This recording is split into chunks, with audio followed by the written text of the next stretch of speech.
जब लक्ष्य बड़ा हो तो मुश्किलें छोटी हो ही जाती हैं, सामने कितनी भी बाधाएँ आएँ वो गौण हो ही जाती हैं। जी हाँ, नमस्कार पुण्य श्लोक एलिवेशन शो में हमने देखा देवी अहिल्या मालेराव को पाने के लिए, मालवा को बचाने के लिए और सुभाग सिंह चंद्रावत को सबक सिखाने के लिए आगे बढ़ रही होती हैं। रास्ते में खूब सारी मुश्किलें आती हैं मगर देवी अहिल्या हर मुश्किल को हटा करके आगे बढ़ जाती हैं। अब एक रस्सी उनके घोड़े के पाँव में उलझ जाती है। नीचे उतरती हैं, इधर-उधर देखते हुए सजग थी ही जानती हैं कि दुश्मन यहाँ पर घात लगाए बैठे हैं। घोड़े को आज़ाद करती हैं और फिर पैदल ही तलवार लेकर के बढ़ जाती हैं आगे।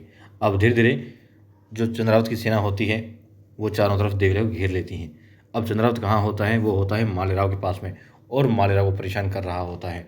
उसे मारता भी है, पीटता भी है और उसे कहता है तुम्हारी आई आ रही है। फिर वो कहता है बहुत खुश हूँ मैं, क्योंकि तुम्हारी आई का आने का मतलब है कि मालवा मेरे पास आ रहा है। अब मालेराव कहता है चंद्रावत वो सिर्फ आई नहीं, आई साहिब हैं और वो आ रही हैं तो तुम्हें उनका खौफ होना चाहिए, डर होना चाहिए। और मालेराव कहता है वो डर, वो खौफ तुम्हारे चेहरे पर चंद्रावत दिखाई भी देना चाहिए। अब वो फिर से मारता है मालेराव, फिर कहता है कि तुम्हारी आई को आने दो, फिर देखना सारी शर्तें मान लेंगी। ठीक है, अब चंद्रावत भी वहाँ पहुँच जाता है जहाँ देवी अहिल्या होती हैं। अब वो इशारा करता है, उसके आदमी देवी अहिल्या से तलवार ले लेते हैं और फिर वो कहता है कि उम्मीद है कुछ तुमने छिपाया तो नहीं होगा। फिर चंद्रावत और देवी अहिल्या आगे बढ़ जाते हैं वहाँ जहाँ मालेराव होता है। देवी अहिल्या उसे देख करके रोने लग जाती हैं, उसे सलाखों से बांध रखा होता है। देवी अहिल्या से गले लगाती है, फिर देखती हैं क्या हाल हो गया है मालेराव का और चंद्रावत से कहती तुमने अच्छा नहीं किया है। अब वो कहती है चिंता मत करो, मैं आ गई हूँ। देवी अहिल्या मालेराव को विश्वास दिलाती हैं कि वो आ गई हैं तो सब ठीक हो जाएगा, चिंता ना करें मालेराव। लेकिन मालेराव कहता है नहीं, वो तो बस शिव शंभू से यही प्रार्थना कर रहा था कि जब तक उनकी आई यानी देवी अहिल्या आती है वो जीवित रहे और अपने सुध बुध ना खोए। अब देवी अहिल्या कहती है ऐसी बातें मत करो, सब ठीक हो जाएगा, विश्वास रखो।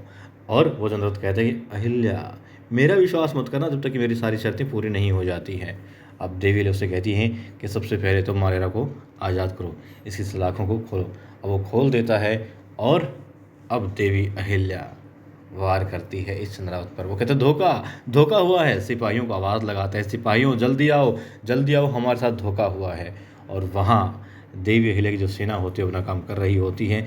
शारजा अपनी कुछ महिला साथियों के साथ में आगे बढ़ रही होती हैं, उनके पास में बहुत सारा भोजन होता है, खाने पीने का सामान होता है और वो पहुंच जाती है चंद्रावत की सेना के पास में। लोग रोकते हैं कहाँ जा रही हैं, तो बताते हैं कि सुभाग सिंह चंद्रावत सरकार ने हमें बुलाया है, उनके लिए, उनकी सेवा के लिए ये सब है।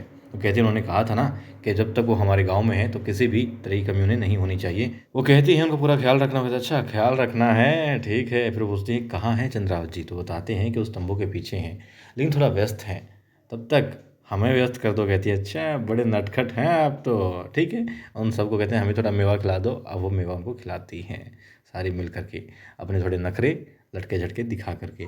और वो सारे अब सिर्फ अपनी सुध बुध ही नहीं खोते, अपना जीवन भी खोने जा रहे होते हैं। जी हाँ, अब वो लोग देवी अहिल्या की सेना के हाथों घायल किए जा रहे होते हैं और वहाँ पर देवी अहिल्या खूब तलवार चलाती है, झंझर चलाती है उस चंद्रावत पर।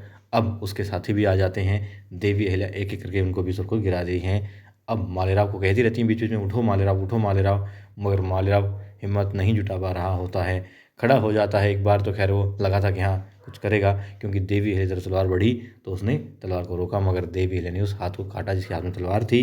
फिर धीरे धीरे वहाँ पर मालेराव सिर्फ खड़ा रहता है, देखता रहता है, आंखें खोलने की कोशिश करता रहता है, क्योंकि वो बहुत ज़्यादा घायल वहाँ पर दिखाया गया है। खैर देवी अहिल्या जितने भी सैनिक अंदर आए थे चंद्रावत के, उनको सबको मार करके वहाँ से भाग जाती हैं, लेकिन सिर्फ घायल करती हैं, जीवित छोड़ देती हैं चंद्रावत को।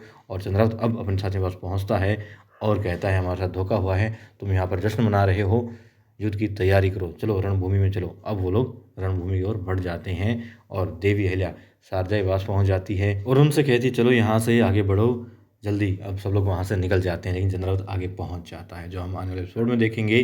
घेर लेता है फिर से देवी अहिल्या और देवी अहिल्या की इस स्त्री सेना को, और फिर देवी अहिल्या पर भी वो वार करता है। अब देखेंगे आने वाले एपिसोड में किस तरीके से देवी अहिल्या बचती है और मालेराव को भी बचाती है। आज हमने देखा कि देवी अहिल्या की सेना जो कि आम इंसान बन करके ऐसा कमाल दिखा देती है कि लाखों की सेना धरी धराई रह जाती है।